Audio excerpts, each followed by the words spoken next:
नमस्कार प्यारे विद्यार्थियों, कक्षा 8 गणित प्रश्नावली 5.3 जिसका पहला क्वेश्चन है कि निम्नलिखित संख्याओं के वर्गमूल ज्ञात करने में इकाई अंक की क्या संभावना है। यदि बच्चों वीडियो आपको अच्छा लगता है तो वीडियो को लाइक करें और चैनल को सब्सक्राइब करें। तो पहले हम जान लेते हैं कि वर्ग और वर्गमूल आखिर क्या होते हैं। तो देखो बच्चों कि मान लो किसी भी संख्या का आपको वर्ग ज्ञात करना है। उदाहरण के तौर पर 4 का यदि आपको वर्ग ज्ञात करना है, 4 का आपको ज्ञात करना है वर्ग, तो इसको किस प्रकार से ज्ञात करते हैं कि 4 × 4 = 16 है ना। तो 4 का वर्ग, देखो 4 का वर्ग है वो 16 है, लेकिन 16 का वर्गमूल 16 का वर्गमूल है वो कितना है, 4 है। तो यही आपको पॉइंट याद रखना है। वर्ग ज्ञात करने के लिए उसको मल्टीप्लाई करते हैं डबल बार में, और वर्गमूल ज्ञात करना है तो इसकी अलग अलग विधियां हैं जो भी आपके इस प्रश्नावली में दी हुई उस विधि से हम वर्गमूल ज्ञात करेंगे।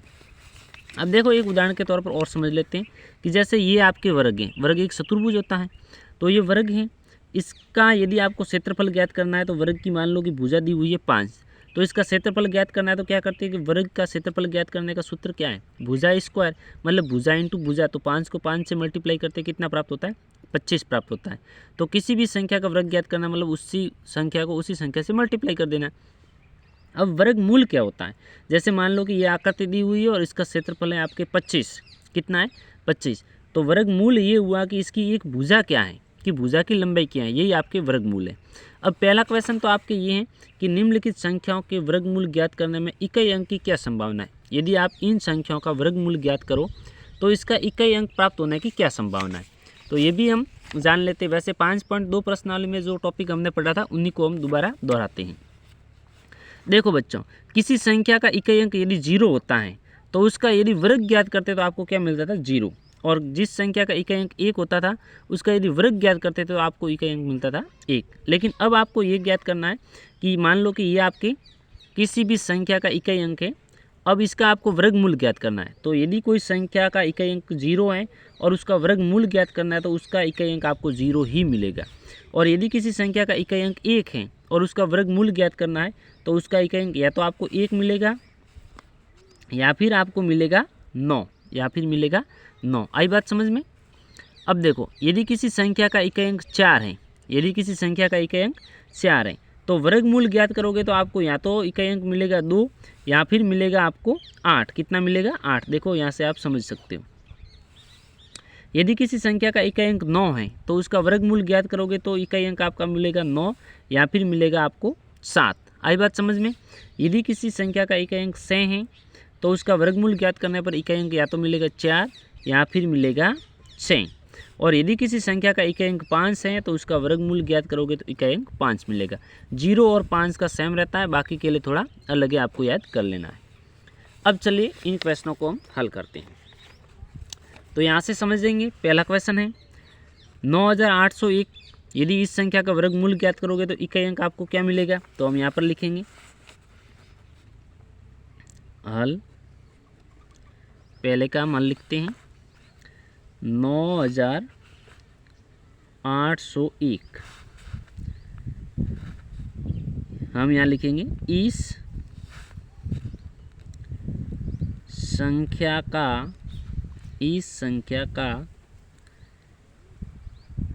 इकाई अंक 1 है, अतः वर्गमूल ज्ञात करने पर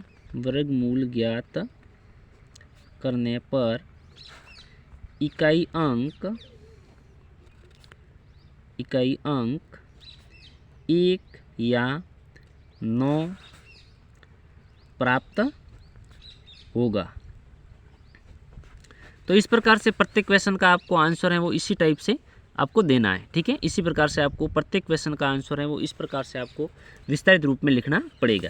अब देखो दूसरी संख्या आपकी क्या है, 99,856। यदि इस संख्या का आप वर्गमूल ज्ञात करोगे,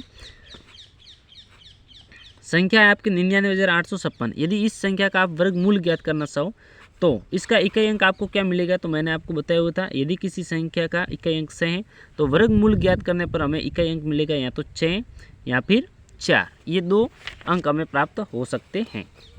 अब देखो आगे का क्वेश्चन है, इसका इकाई अंक 1 है, तो इसमें आपको इकाई अंक क्या मिलेगा, वर्गमूल ज्ञात करने पर या तो आपको मिलेगा 1 या फिर मिलेगा 9।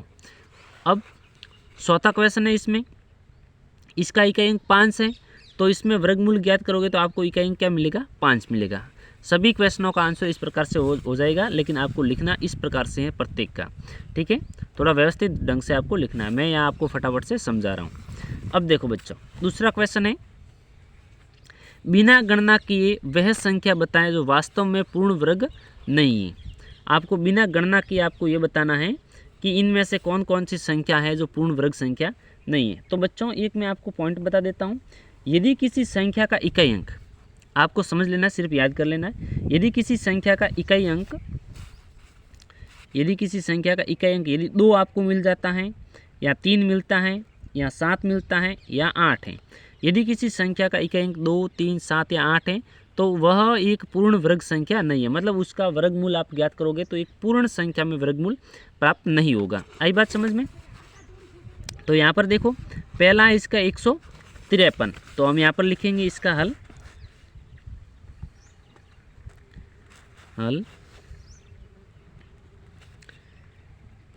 संख्या 153 का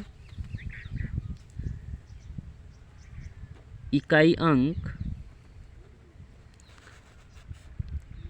3 है, अतः यह एक पूर्ण वर्ग संख्या नहीं है। प्रत्येक का आंसर आपको इसी टाइप से लिखना है। अब देखो दूसरी संख्या जिसका इकाई अंक 7 है, तो ये भी एक पूर्ण वर्ग संख्या नहीं है। इसका इकाई अंक आपके क्या है, 8 है, तो ये भी एक पूर्ण वर्ग संख्या नहीं है। और इसका इकाई अंक आपके 1 है, तो ये पूर्ण वर्ग संख्या हो सकती है, ये एक पूर्ण वर्ग संख्या हो सकती है। इसका लिखोगे, इसका इकाई अंक आपके 1 है, अतः यह एक पूर्ण वर्ग संख्या हो सकती है, ठीक है। तो इस प्रकार से दूसरा क्वेश्चन हो गया है। क्वेश्चन नंबर तीसरा लेते हैं हम। तीसरा क्वेश्चन है, बार बार घटाने की विधि से 100 और 169 का वर्गमूल ज्ञात कीजिए। बार बार घटाने का मतलब ये है कि जैसे 100 का यदि आपको वर्गमूल ज्ञात करना है तो इसमें से विषम संख्या को लगातार घटाते जाना, पहले 1 को घटाना है, फिर 3 को, फिर 5 को, इस प्रकार से घटाते जाना है और अंत में जाकर आपके उत्तर आ जाएगा 0। जब आपके आंसर 0 आ जाता है तो आपको देखना है कि कुल आपने ये प्रक्रिया कितनी बार की है, मतलब आपने बाकी कितनी बार की है वो आपको गिनना है। यदि आपने 10 बार बाकी की है तो उसका वर्गमूल है वो 10 प्राप्त हो जाएगा, और यदि आपने जो माइनस किया है वो कुल 13 बार किया है तो उस संख्या का वर्गमूल है वो 13 प्राप्त हो जाएगा। तो चलिए इस क्वेश्चन को हम सॉल्व करके समझाते हैं आपको। जैसे 100 का, ठीक है, प्रश्न तीसरे का पहला है जिसमें 100 संख्या 100 है, बार बार घटाने वाली विधि। तो पहले हम क्या करेंगे, यहाँ से आपको ध्यान रखना है, यहाँ मैं लिख देता हूँ ये ताकि याद रहेगा हमें। ए सबसे पहले हम 100 - 1 इज इक्वल टू 99, ठीक है। अब दूसरी बार कितने हमें प्राप्त हुए, 99, तो 99 - 3, तो 99 में से 3 के पीछे कितने बचे, 96। आगे 96 में से हम 5 घटाएंगे तो पीछे बच जाएंगे 91, और 91 में से 7 घटाएंगे तो 84, और 84 में से 9 घटाएंगे तो 75, और 75 में से 11 माइनस करेंगे तो 64 आ जाएंगे, और 64 में से 13 माइनस करेंगे तो हमें प्राप्त हो जाएंगे 51, और 51 में से 15 माइनस करेंगे तो हमारे आंसर प्राप्त हो जाएगा 36, एंड 36 - 17 इज इक्वल टू 19, और 90 - 90 इज इक्वल टू 0, ठीक है। इस प्रकार से हम घटाव करेंगे विषम संख्याओं को 1, 3 एक क्रम से, ठीक है, 1 से लगाकर जहाँ तक 0 प्राप्त नहीं होता वहाँ तक इस घटाव को हम बार बार करते जाएंगे। अब देखो यहाँ पर आपने कुल माइनस कितनी बार किया है, तो देखो 1, 2, 3, 4, 5, 6, 7, 8, 9 और 10 बार जैसे आपने माइनस किया तो आपको आंसर मिला 0। तो यहाँ पर हम लिखेंगे कुल 10 बार घटाव हुआ, अतः है √100 इज इक्वल टू 10, यानी 100 का वर्गमूल आपके कितना प्राप्त हो जाएगा, 10। इसी प्रकार से आपको 169 का भी ज्ञात करना है। तो इस प्रकार से बार बार आप घटाकर इसका आप वर्गमूल ज्ञात करोगे तो आपको वर्गमूल कितना प्राप्त हो जाएगा, 13 प्राप्त हो जाएगा, ठीक है। ये आपको प्रैक्टिस करनी है। अब यहाँ पर आपको बताना है, चौथा क्वेश्चन है, अभाज्य गुणनखंड विधि से निम्न संख्याओं का वर्गमूल ज्ञात कीजिए। अभाज्य गुणनखंड विधि से आपको इन संख्याओं का वर्गमूल ज्ञात करना है। तो यहाँ पर है पहली संख्या है हमारे 729, ठीक है। तो पहले हम 729 के अभाज्य गुणनखंड कर देंगे। तो हम लिखेंगे 729 के गुणनखंड करने पर। तो किस प्रकार से गुणनखंड हो जाएंगे, ये आपके विषम संख्या है तो सम संख्या का भाग तो इसमें जाएगा नहीं, तो इनको जोड़कर पता कर लेते हैं कि इसमें किस संख्या का भाग जाएगा। तो 2 का भाग तो जाएगा नहीं, सीधी बात हो गई। तो अब 3 का भाग, तो 3 का भाग का नियम क्या है कि इन अंकों को जोड़ दो। तो 7 2 9, 9 और 9 18। अब देखो 3 के टेबल में 18 आते हैं, इसलिए इसमें 3 का भाग जाएगा, ठीक है। तो 3 का भाग इसमें कितनी बार जाता है, 3 का भाग इसमें जाता है 243 बार, 243 बार। अब इसमें भी 3 का भाग जाएगा, तो इसमें 3 का भाग जाएगा आपके 81 टाइम। अब इसमें भी 3 का भाग जा रहा है, कितनी बार जाएगा आपके 27 बार। अब 27 में 3 का भाग कितनी बार जाता है, 9 बार। और 9 में 3 का भाग जाएगा, कितनी बार जाएगा, 3 बार। और 3 में 3 का भाग जाएगा आपके 1 बार। यहाँ पर ये जो संख्या है इसको हम यहाँ पर डिनोट कर देते हैं। तो 729 is equal to 3 into 3 into 3 into 3 into 3 into 3। इस प्रकार से यहाँ पर ये कितनी बार है, 6 बार है। तो हमने यहाँ पर इसको 6 बार लिख दिया है। ओके, अब देखो, अब आपको क्या करना है, वर्गमूल ज्ञात करना है। तो इसमें 2 2 के जोड़े बनाने हैं, यानी 2 बार एक संख्या, सेम संख्या 2 बार आती है तो उसको 1 बार लिखना है, ठीक है। तो जैसे यहाँ पर देखो ये 3 2 बार आए हैं तो हम यहाँ पर लिखेंगे 1 बार, ठीक है। वापस मल्टीप्लाई, वापस 3 2 बार आए हैं तो लिखेंगे 1 बार, वापस 2 बार आए हैं वापस लिखेंगे 1 बार। अब इन संख्या को आपस में मल्टीप्लाई कर दो। ये प्रत्येक में आपको अभाज्य गुणनखंड विधि से वर्गमूल ज्ञात करना है, यही ट्रिक काम करती है। ओके, अब देखो इनको मल्टीप्लाई करने पर कितना प्राप्त होता है। तो 3 को 3 से मल्टीप्लाई किया 9, और 9 को 3 से मल्टीप्लाई किया तो हो गया 9 तिया 27। तो यहाँ पर हम लिखेंगे अतः 729 का वर्गमूल 27 है। इस प्रकार से आप लिख दोगे। आई बात समझ में। प्रत्येक क्वेश्चन का आंसर आपको इसी टाइप से लिखना है। अब चलो दूसरे क्वेश्चन को हल करते हैं। तो दूसरा क्वेश्चन है आपके 400। तो 400 के आपके अभाज्य गुणनखंड क्या हो जाएंगे। तो दूसरी संख्या है आपके 400। तो 400 के आप अभाज्य गुणनखंड करोगे, आपको गुणनखंड या करने हैं यहाँ पर जिस प्रकार से किया हुआ है, प्रत्येक क्वेश्चन में इसी प्रकार से करना है।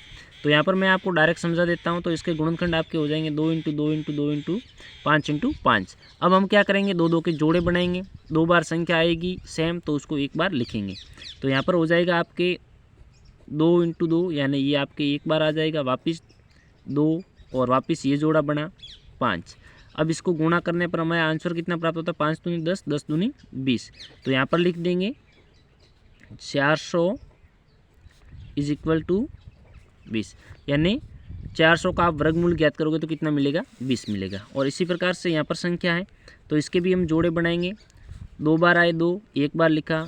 3 आए 2 बार, 1 बार लिखा 3 को। और 7 आए 2 बार, 1 बार लिखा 7 को। अब इसके बराबर में हो जाएगा 7 या 21, 21 दूनी 42। तो यहाँ पर हमारे हो जाएगा 1767 अंडररूट, यहाँ पर हमें प्राप्त हो जाएगा 42, ठीक है। अब यहाँ पर देखो 1 बार, 2 बार, 3 बार, 4 बार और 5 बार और 6 बार, ठीक है। गुणनखंड करोगे तो इस प्रकार से गुणनखंड आपको प्राप्त हो जाएंगे और जोड़े बनाओगे इस प्रकार से बन जाएंगे। अब इसको गुणा करते हैं। 2 दूनी 4, 4 दूनी 8, 8 दूनी 16, 16 दूनी 32, 32 दूनी 64। तो यहाँ पर हो जाएगा 4096 का हम वर्गमूल ज्ञात करेंगे तो वर्गमूल मिलेगा 64। इस प्रकार से ये क्वेश्चन का आंसर हो जाएगा। अब आगे के क्वेश्चन हैं उनके भी आपको आंसर इसी प्रकार से ज्ञात करने हैं। मैं आपको बता देता हूँ कि इनके आपके वर्गमूल आपको क्या प्राप्त होने वाले हैं। तो जैसे अब हमारे कौन सा क्वेश्चन है, क्वेश्चन नंबर 5वां है। तो क्वेश्चन नंबर 5वें का हमारे वर्गमूल हो जाएगा, वर्गमूल इसका हम ज्ञात करेंगे तो हो जाएगा 88। और यहाँ पर आगे हमारे क्वेश्चन है चिन्ह 04। तो इसका हमें वर्गमूल मिलेगा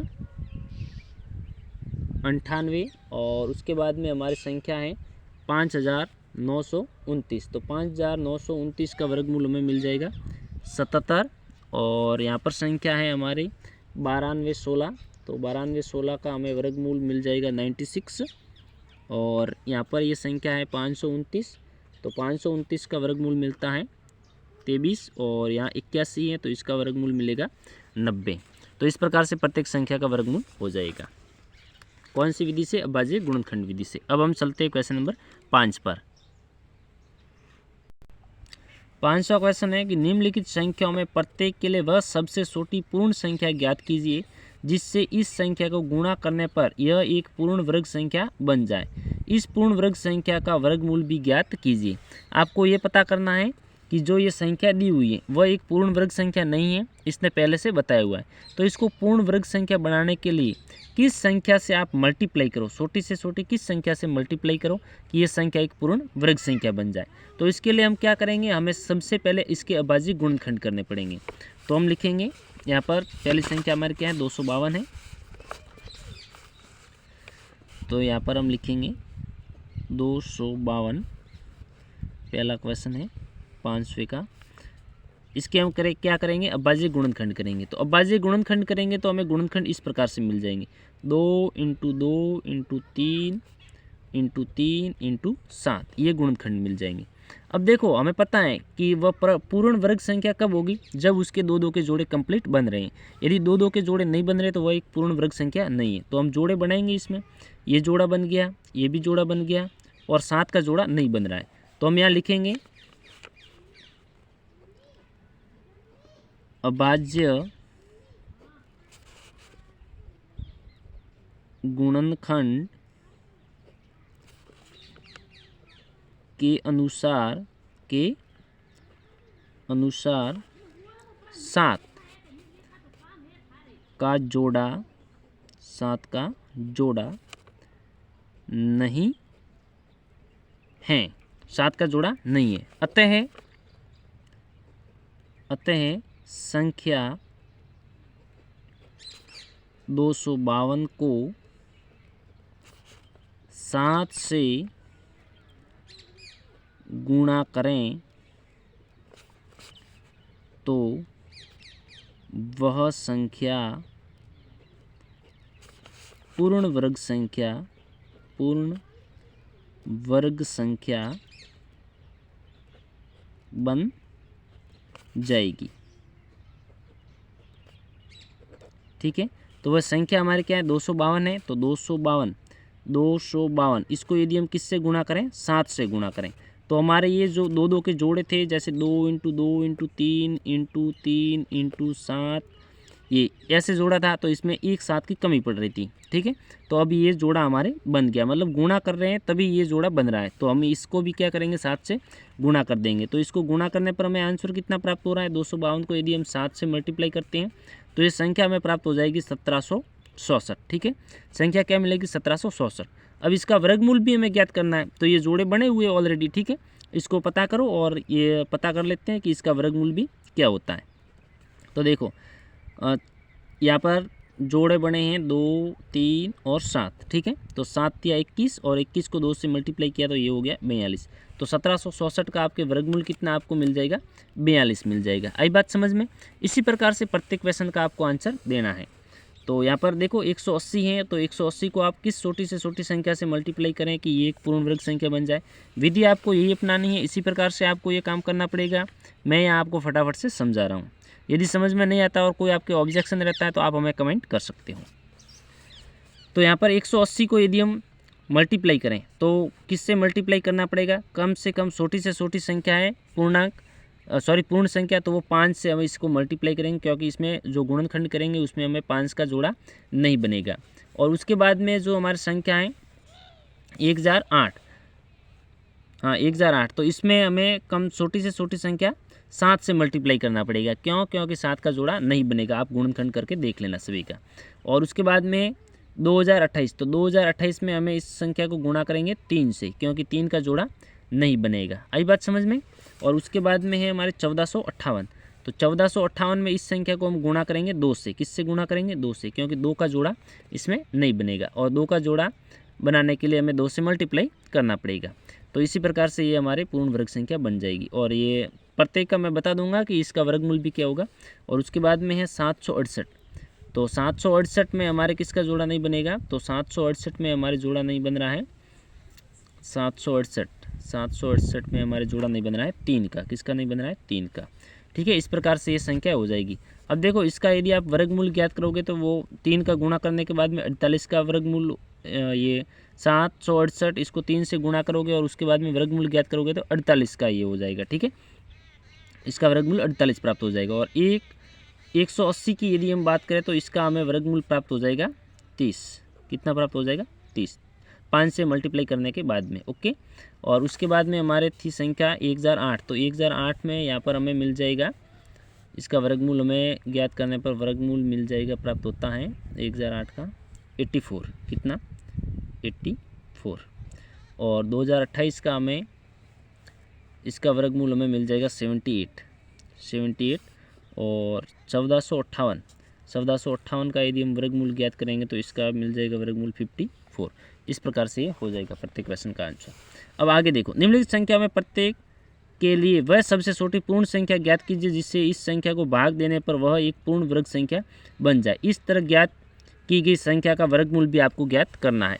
तो देखो बच्चों, यहाँ पर हमने क्या किया, जैसे 252 को किससे गुणा करा कि ये पूर्ण वर्ग संख्या बन जाए, तो हमने क्या किया, इसका गुणनखंड किया। और गुणनखंड करने के बाद में इसके 3 का जोड़ा नहीं बन रहा था।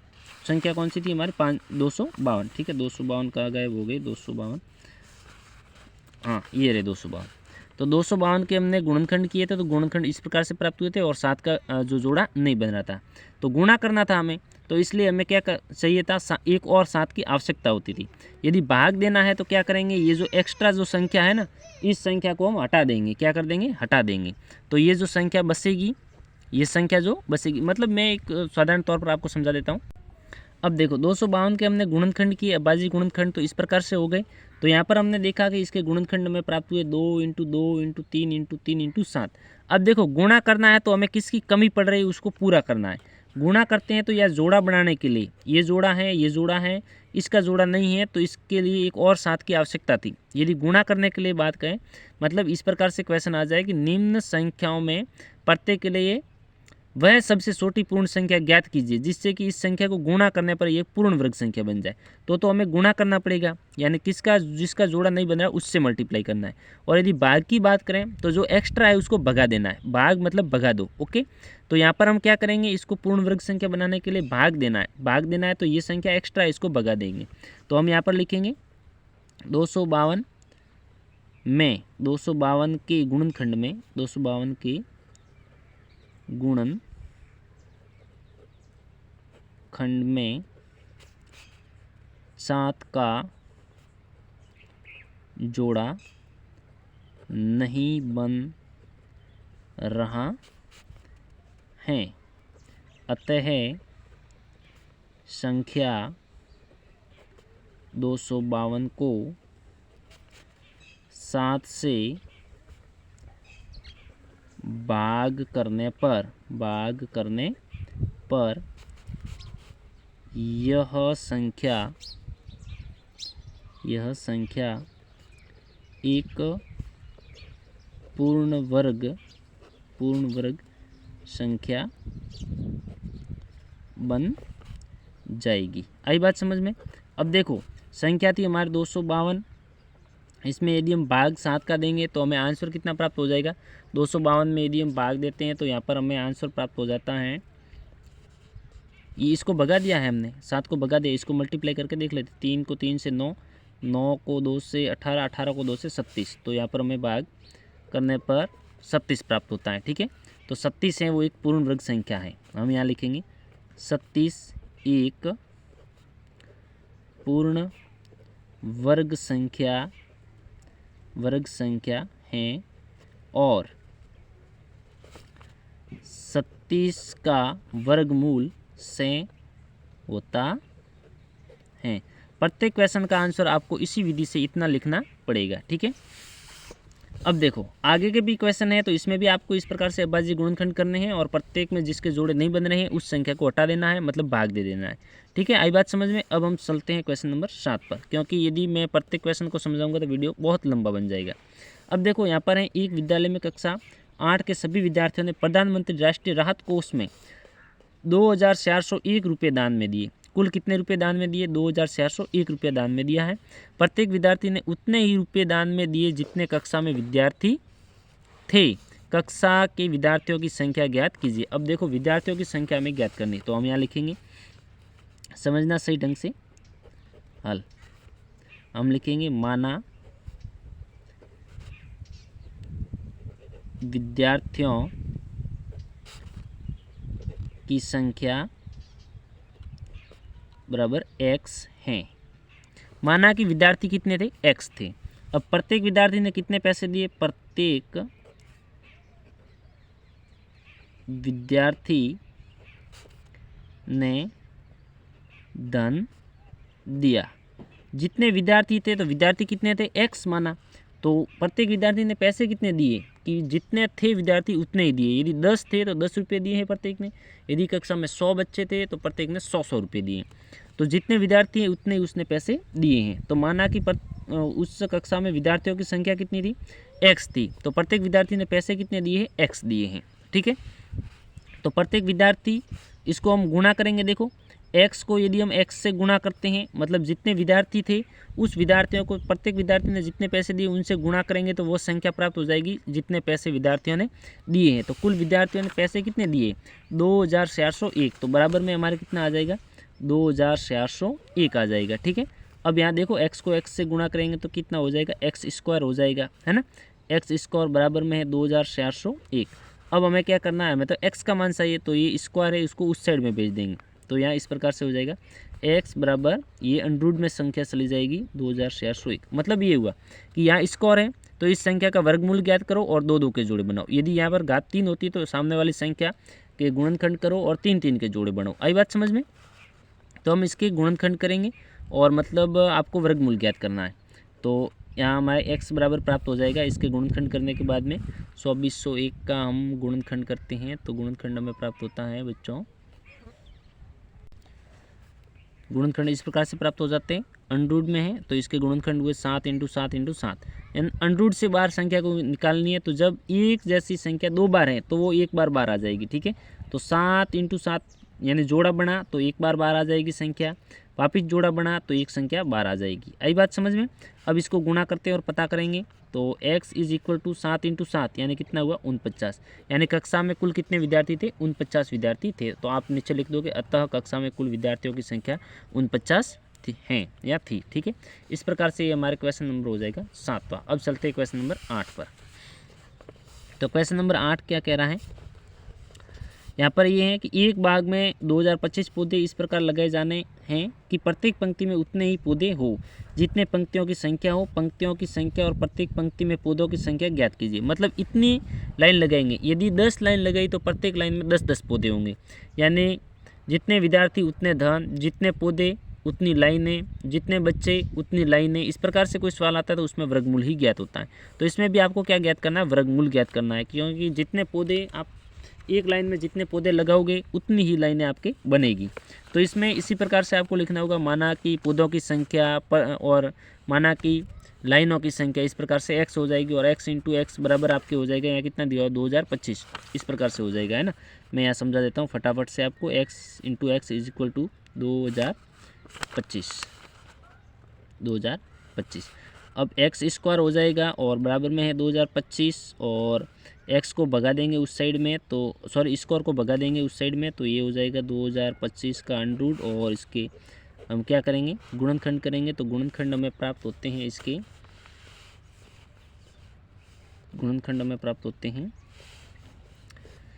3 × 3 × 3 × 3 × 5 × 5 ये गुणनखंड प्राप्त होते हैं। अब जो जोड़ा बन रहा है उसको एक एक बार लिखते जाएंगे। x बराबर 3 × 3 × 5। अब यहाँ पर हमारे आंसर आ जाएगा 5 × 3 = 15 और 15 × 3 = 45। तो प्रत्येक लाइन में 45 पौधे लगाए जाएंगे और पंक्तियों की संख्या भी कितनी हो जाएगी? 45 हो जाएगी। इस प्रकार से ये 8वां क्वेश्चन हो जाएगा। अब 9वां है, वह सबसे छोटी वर्ग संख्या ज्ञात कीजिए जो 4, 9 और 10 प्रत्येक से विभाजित हैं। प्रत्येक संख्या से वह संख्या विभाजित हैं। तो सबसे पहले हम क्या करेंगे? सबसे पहले हम 4, 9 व 10 का लसअप ले लेंगे। तो मैं आपको समझा देता हूँ। अब इस प्रकार से 4, 9 व 10 का हम एलसीएम ले लेंगे, तो एलसीएम आ जाएगा हमारे 2 × 2 × 5 × 3 × 3। इस प्रकार से हमें लसअप आ जाएगा। ठीक है, अब हम क्या करेंगे कि इस गुणनखंड के अंदर हम देखेंगे कि किसका जोड़ा नहीं बन रहा है, तो हम यहाँ लिखेंगे संख्या 180 के गुणनखंड में 5 का जोड़ा नहीं बन रहा है, अतः 180 को 5 से गुणा करने पर यह एक पूर्ण वर्ग संख्या बन जाएगी। ठीक है, आपको पहले क्या करना है, जो भी संख्या दी हुई होती है उन संख्याओं का आपको सर्वप्रथम एलसीएम ले लेना है, लसअप ले लेना है, और लसअप लोगे तब ये संख्या आपको ऑटोमेटिक मिल जाएगी। ठीक है, 4, 9, 10 का आप एलसीएम लोगे, एलसीएम में गुणनखंड एक साथ होते हैं, तो ये संख्या मिलेगी। अब जिसका जोड़ा नहीं बन रहा उस जो लसअप आपको प्राप्त हुआ है ना, जैसे यहाँ पर इसका एलसीएम 180 हुआ, तो 180 में इसका हम गुणनखंड होते हैं ये इस प्रकार से, तो इसमें 5 का जोड़ा नहीं बन रहा है, तो 5 को इस संख्या से मल्टीप्लाई करेंगे तो ये एक पूर्ण वर्ग संख्या बन जाएगी। तो हम 180 × 5, तो यहाँ पर 5 को 0 से आपके 0 हो गया, और 5 9 45, और 45 के आपके हो गए हैं, सॉरी 8 5 40, और हासिल के हो गए 4, 5 से 5 और 4 9, यानी 900 हो जाएगा।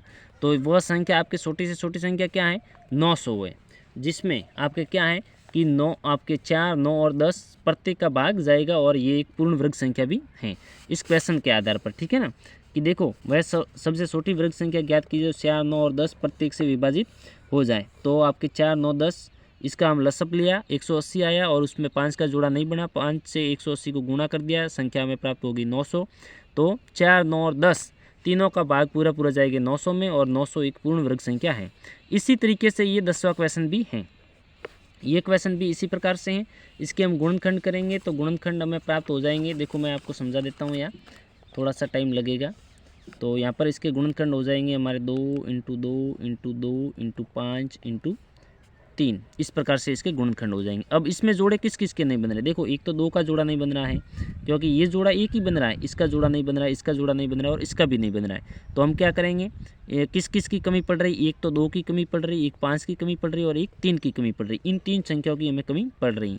तो इसको यदि हम मल्टीप्लाई करते हैं 2 × 2 × 2 × 2, इन सभी संख्याओं को यदि हम मल्टीप्लाई करते हैं तो हमें आंसर कितना प्राप्त होता है, 120। कितना प्राप्त होता है, देखो 5 × 3 = 15, 15 दूनी 30, 30 को 60, 60 और 120, यहाँ पर ये प्राप्त होता है 120। तो 120 को 2 से, 5 से और 3 से मल्टीप्लाई करें तो एक पूर्ण वर्ग संख्या बन जाएगी।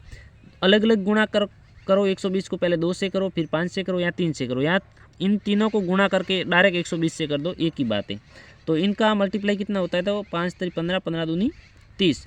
तो 120 को यदि हम डायरेक्ट 30 से मल्टीप्लाई कर दें तो ये एक पूर्ण वर्ग संख्या बन जाएगी, और 12 × 3 = 37 और 00 3700 एक पूर्ण वर्ग संख्या है। और जिसमें आपके संख्या जो दी हुई थी वो क्या थी, 8, 15 और 20 तीनों से विभाजित होगी। तो अब हम मिलेंगे आपको किसी और वीडियो में, तब तक के लिए आप सभी को हमारी तरफ से जय हिंद, वंदे मातरम। आशा करते हैं ये वीडियो आपको बहुत अच्छा लगा होगा। हमने बड़ी मेहनत करके आपको समझाने की कोशिश की है। प्रैक्टिस आपको करनी पड़ेगी, यदि आप प्रैक्टिस नहीं करोगे तो गणित समझ में आने वाली नहीं है। धन्यवाद।